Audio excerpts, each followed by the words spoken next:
Malta huwa tmien pajjiż fid-dinja li l-aktar li jara immigrazzjoni irregolari. Kien propju fuq din it-tema li tkellem id-Deputat Laburista Michael Falzon waqt seduta interparlamentari fi Brussell li għaliha attendew 38 membru parlamentari minn 26 parlament madwar l-Unjoni Ewropea. Magħhom ingħaqdu diversi membri parlamentari Ewropej. Fost it-temi diskussi kien hemm il-kooperazzjoni tal-Pulizija u tal-membri tal-Ġudikatura fi kwistjonijiet kriminali u ċivili. Michael Falzon indirizza lill-Kummissarju Ewropew tal-Intern Cecilia Malmström dwar il-problemi serji li taffaċċja Malta fejn tidħol l-immigrazzjoni.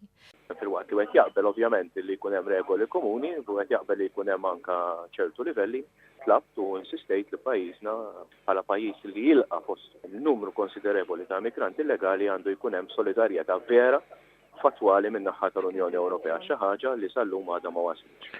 Kompla jgħid li teħtieġ kooperazzjoni bejn l-Unjoni Ewropea u pajjiżi tat-t-dinja sabiex tonqos il-ħtieġa tal-immigrazzjoni. Il-konferenza ġiet organizzata mill-Kumitat tal-Libertajiet Ċivili, Ġustizzja u l-Intern.